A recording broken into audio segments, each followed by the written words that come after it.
Hi అండి, అందరికీ నమస్కారం. Welcome to VM Rayalaseema mother food vlogs.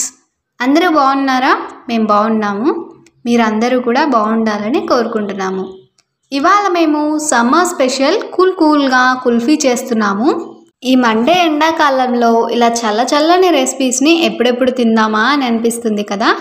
అలాంటప్పుడు చాలా సింపుల్గా ఇంట్లోనే చాలా టేస్టీ కుల్ఫీని తయారు చేసుకొని ఎంజాయ్ చేయొచ్చు.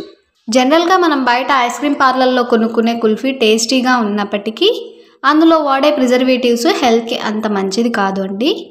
అంతేకాకుండా కాస్ట్ కూడా చాలా ఎక్కువగా ఉంటుంది.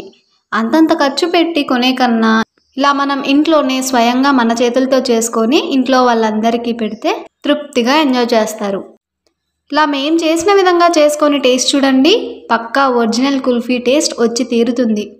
నిజానికి పార్లర్లో దానికన్నా కూడా ఇదే చాలా రుచిగా కమ్మగా ఉంటుంది. వీధుల్లో ఐస్ క్రీమ్ బండి వచ్చిందంటే చాలు పిల్లలు కొనిచ్చేంత వరకు మారం చేస్తూనే ఉంటారు. అలాంటి వారి కోసం ఇలా ఇంట్లోనే ఒక్కసారి చేసి ఫ్రిడ్జ్లో స్టోర్ చేసుకుంటే పిల్లలు కావాలనుకున్నప్పుడల్లా తీసుకొని హ్యాపీగా ఎంజాయ్ చేస్తారు. దీని టేస్ట్ చూశాక మరోసారి వారు బయట ఐస్ క్రీమ్ని అడగకుండా ఇంట్లోనే హెల్తీగా ఆస్వాదిస్తారు. మరి ఇంత టేస్టీ కుల్ఫీ రెసిపీని ఎలా చేసుకోవాలన్నది వీడియోని చివరి వరకు మిస్ అవ్వకుండా చూసి ట్రై చేయండి. ద బెస్ట్ కుల్ఫీని ఇంటిల్లపాది ఎంజాయ్ చేస్తారు. ఇంకా ఏ మాత్రం ఆలస్యం చేయకుండా ప్రాసెస్లోకి వెళ్ళిపోదాం.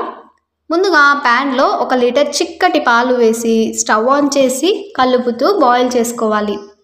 ఎంతవరకు అంటే ఈ 1 లీటర్ పాలు కాస్త 1/2 లీటర్ అయ్యేంత వరకు బాయిల్ చేసుకోవాలి.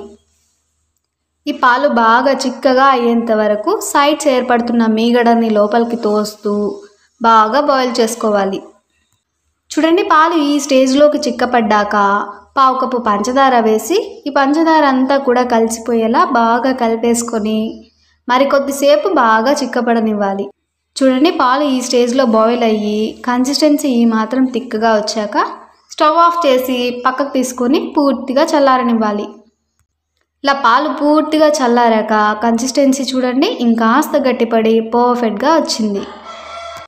ఇప్పుడు ఈ కుల్ఫీని కుల్ఫీ మౌల్డ్లో వేసేసుకొని ఫాయిల్ పేపర్తో నీట్గా కవర్ చేసేసుకోవాలి. ఇలా కవర్ చేసేసుకొని చిన్న హోల్ పెట్టి క్రీమ్ స్టిక్ని లోపలికి గుచ్చేయాలి. మీరు కావాలంటే ఏదైనా ఒక ప్లాస్టిక్ కప్లో కూడా వేసుకోవచ్చు. కాకపోతే ఏంటంటే అచ్చం మనం బయట కొన్న షేప్లో రావడం కోసం ఇలా కుల్ఫీ మౌల్డ్స్ని యూజ్ చేస్తున్నాము. ఇలా ఈ విధంగా కుల్ఫీని మౌల్స్లో వేసేసుకొని బాగా కవర్ చేసేసుకొని 6 అవర్స్ పాటు లేదా ఒక నైట్ అంతా కూడా ఫ్రిడ్జ్లో ఉంచేసుకోవాలి. కరెక్ట్గా మాకైతే 6 అవర్స్కి ఫ్రిడ్జ్లో నుంచి తీసి చూస్తే పర్ఫెక్ట్గా సెట్ అయింది. ఇప్పుడు వీటిని కాస్త అలా షేక్ చేస్తూ డిమాల్ట్ చేసుకోవాలి. రండి, కుల్ఫీ కలర్ఫుల్గా కూల్గా కరెక్ట్ టెక్స్చర్లో వచ్చింది కదా. టేస్ట్ కూడా చాలా బాగుందండి. వీటిపైన కొన్ని డ్రై ఫ్రూట్స్ పలుకులతో గార్నిష్ చేసి సర్వ్ చేశాం. ఈ విధంగా తయారు చేసుకున్న కుల్ఫీని ఒక్కటి తిన్నా చాలండి, నోటికి కమ్మగా మనసుకు ఎంతో హాయినిస్తూ చాలా బాగుంటుంది.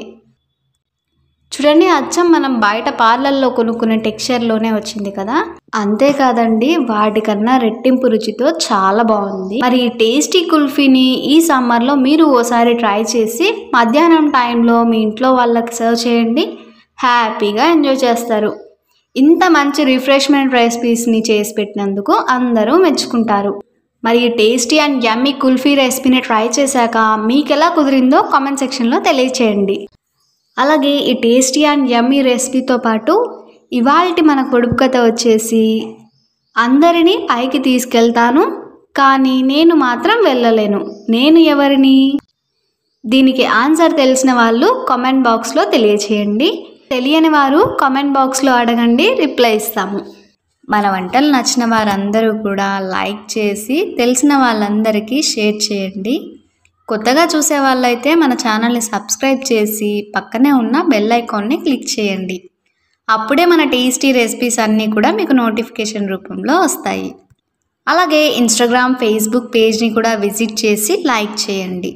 అలాగే మనం కొత్తగా స్టార్ట్ చేసిన VM designs and crafts channel కూడా మనదే అండి. మన విఎం రాయలసీమ ఛానల్ని సపోర్ట్ చేసినట్టే విఎం డిజైన్స్ అండ్ క్రాఫ్ట్స్ ఛానల్ని కూడా సపోర్ట్ చేస్తారని ఆశిస్తూ మరో రుచికరమైన రెసిపీలో కలుద్దాం.